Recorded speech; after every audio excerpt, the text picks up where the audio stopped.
Hi guys, and welcome back to day 31 of Inktober, so that makes it the very last day. And I am so happy that I did Inktober. I feel really good about a lot of things that I learned along the way. There were so many things that I was hoping Inktober would provide for me, and it was a great opportunity to find a lot of those things out. So I'd like to kind of talk about a little bit about those things that I've learned, that I have achieved through Inktober, and also the things that I would like to do continue onward after Inktober for my channel. So first things first, I am so happy with, like I said, the things that I've learned from Inktober. And the first one is kind of simple, but before this, I really struggled with figuring out how exactly I wanted to record my traditional pieces, like how I wanted the camera to be angled and all of this stuff, where it seemed like I would do a traditional piece, and then when I was watching the videos over, I really didn't like the final video result. I loved the piece, but watching it be created, there was just a lot missing, or missing as in it didn't have the same quality that I wanted. And you couldn't really see what I was doing because my hand was in the way or my head was in the way. So a big thing that I learned from Inktober is just how to do traditional pieces, how to record them a lot better. For one thing, I've learned how I like to angle the camera when I'm doing line work, since my hand has to be much closer, and I've gotten a lot better at not putting my head in the frame. That's a skill that I really had to focus on, but I think that I've hopefully kicked it for the most part. I'm a lot better at not getting my head over there. But there are a lot of elements like that where I just feel a lot more comfortable with recording traditional, which is really great because I love working on traditional pieces, and now I feel like I can justly put them on my channel without it feeling like it's a lesser video because of the video quality. So moving forward, that is one thing that I'm focusing on, is that I actually do want to have a specific schedule that I adhere to from now on. And one of the days of the week, and I'm not sure what exact day it's going to fall under, but at least one day a week I'm going to do a traditional piece pretty similar to Inktober, except for I might try out some new media, particularly acrylic. I'm actually really excited to try that out, but that'll be a big thing, is that I will absolutely be doing at least one traditional, possibly more each week. I also, and this is a little bit of a segue, but I also do want to do more variety in the videos that I'm putting out there. So not just speed paints. I do want to do a lot more tutorials. I have a hair one that I've started at the beginning planning of. So I just want to be able to put a lot more variety, like I said, into the videos, so that there's more things that I'm showing you, more things that are a little bit maybe slowed down, so that you can see more about the actual process, and I can just show different elements of art and what I'm doing. And I think that that'll be a lot more interesting for me and hopefully for you guys. So definitely let me know if you have any suggestions for videos or things you'd like to see. I have had a few suggestions to have a sketchbook walkthrough tour, which is also on my list of things to do. So things like that I would love to add to what I'm putting out and what I'm showing you guys, so it's not just all speed paints over and over again. I can have a little bit more variety in what I'm showing you. So those are two things that I want to add to the channel. But a little bit more about what I actually learned from Inktober is something that's super exciting. At the beginning of Inktober, I was feeling very lost, and I have been for a long time, and I don't think that Inktober has totally cured me of that, but I felt very lost as far as what my art was and why I wanted to draw it and what I was drawing and why I didn't love most of what I was putting down. And through Inktober, I feel so much more like I have a handle on what pieces I want to put out there, what elements I want in them, what things I do not want in them. And just looking back at those like initial Inktober pieces, I feel like I've come so far from that, and that's amazing to me, because the thing is I don't feel necessarily that my skills are better. I think I am able to be more discerning about what I'm putting out there. It's really actually it's very hard and disheartening when I do a piece and I know it's not that good, and I know that it wasn't the best that I did, but I put it out there anyway, and then it's like, well, now that's like part of me, that's part of my portfolio, it's part of what I put out there. and it doesn't represent me or the type of art that I want to put.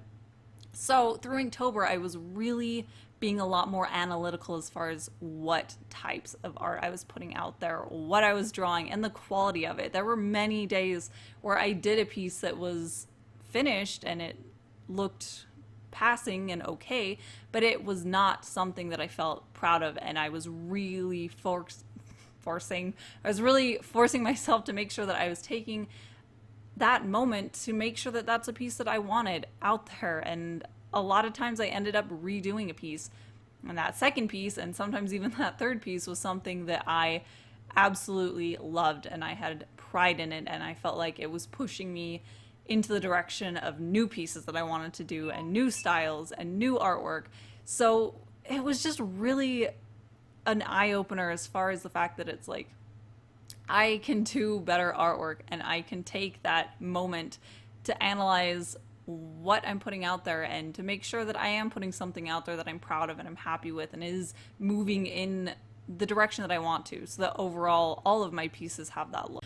And another thing that I feel like Inktober has really pushed me more on is my use of reference. So that's something that I really did try to use a lot before Inktober. I do use reference a lot, but I think that I was really not using it for facial features nearly as much as I should have. I basically know the proportions of where faces are. I feel pretty comfortable about just sitting down and drawing faces, but those faces often looked a little bit on the like young childish side and stylized in a way that I don't like, and I don't want that to be my style. I want it to be stylized, but I want it to look like mine, and I want to have more realistic details in the face so that they look a little bit more sharp and older, and they can just have a little bit more grit to them, I think, than having a little bit more of these childlike proportions or shape to their face.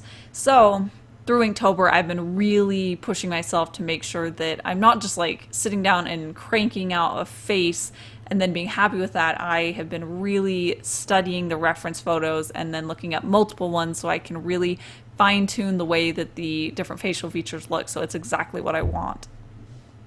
But a little bit more about the direction of where I want to take the channel and what content I want to put out there. Like I said, I definitely want to have more variety in the types of videos that I'm showing you, but I also want to have a lot more quality videos. So not just stuff that is speed paint and me just drawing.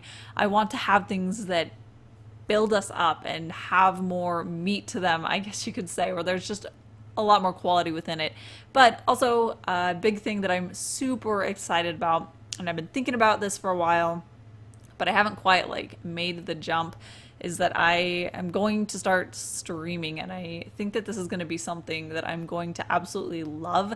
I think it's kind of a good like segue between doing daily videos like this for Inktober, where I'm just cranking out pieces, and I felt really like I was just producing and putting stuff out there. I feel like that shift from working that way into doing streaming, where I'm working in front of a camera and we can have a little bit more interaction and we can hang out more that way. I think that that will be a great way to kind of mend my broken heart of leaving Inktober and that daily videos, because I absolutely loved putting up daily videos. I cannot tell you how much enjoyment I got from releasing a video and the satisfaction of creating a new piece each day.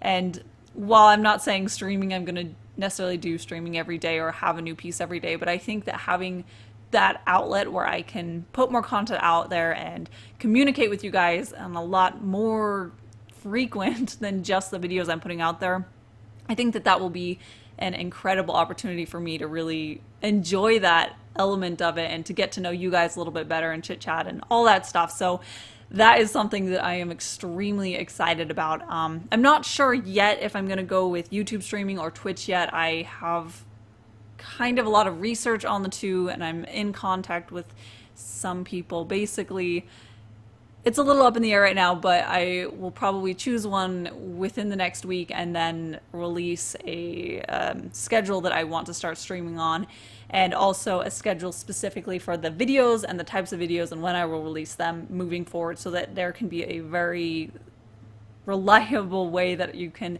get my content and know when it's going to happen and when it's going to come to you guys. But I do want to talk a little bit about this piece because I'm really happy with this one, especially about the simplicity of it. The composition is something that's really basic. It's something I do a lot, but that's because I absolutely love it. I love these just like straight on portraiture pictures, but this one I had a lot of fun making sure that he was framed in the way that I wanted it to and everything. It was, like I said earlier, that I had that one piece that just wasn't quite right.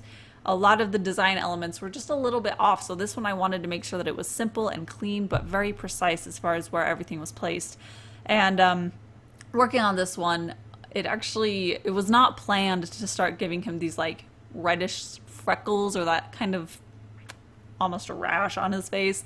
I didn't plan that out. That was actually a mistake because I had a little napkin to blot out some of the areas where I was adding shadows to his face, and I accidentally picked up an old one from yesterday that had some of that like blood ink that I had mixed, and it got a little bit on his nose and a little bit right by his eye, and since those were the only dots of color on the whole piece, they really stood out.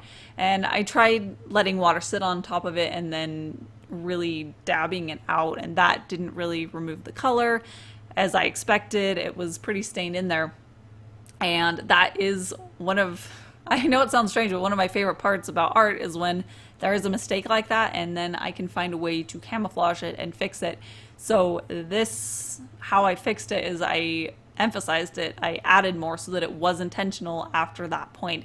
So I did take those same two inks that I used yesterday, and I will have everything that I used down in the description. So if you're interested in any of the tools, it's down there. You can check that out and check out the links. But I took those two inks and I just went in and lightly started giving him these little dotty freckles, and it actually looked really great with those two inks mixed together, because some areas I dabbed out a little bit more and other areas I just let the ink sit on top of it. And the areas that I dabbed at it, it turned into more of a red based ink, and it pulled a little bit more to the pink side, and the areas where I left it where I just left the ink on there, it stayed a lot more orange, and I think that added a lot more dimension to it rather than it just being that straight color. So I was really happy that it also kind of gave it that multi-dimensional color to it that was not something that I even expected, but it turned out really beautiful in the way that it had those two colors coming out. But that was the orangey red. I feel so happy that it did happen, because I feel like without that, it wasn't complete, and once I added it, it had that little spark of uniqueness to it, and it was complete, and I love that element to it. It was something that I hadn't done yet, and it was unique to all my other pieces. So I actually really love it when these like little mistakes happen, and it forces me to think of a way to be creative and to fix that problem. But I just feel so happy that I was able to do Inktober. The point that I feel now compared to the point that I did when I started Inktober is like at polar ends of how motivated and excited and energized I've ever felt. Because at the beginning I felt like I had kind of flatlined. I didn't have a direction. I didn't feel motivated. I didn't feel happy or passionate about the work that I was doing. And now I feel so supercharged and ready to start putting out new content for you guys, new artwork, and really just exploring better quality of what I can put out there. So I feel really good about the future and the beginning of what I can do from this point onward. So because of that, I will have the next video within the next couple of days, no more than 2, because I really want to get that out there for you guys and just start moving and diving into the new content that I'm going to give you guys. So keep an eye out for that for the next video. And as usual, the original of today's Inktober will be available at my shop. So I'll have a link down in the corner of this video as well as down in the description.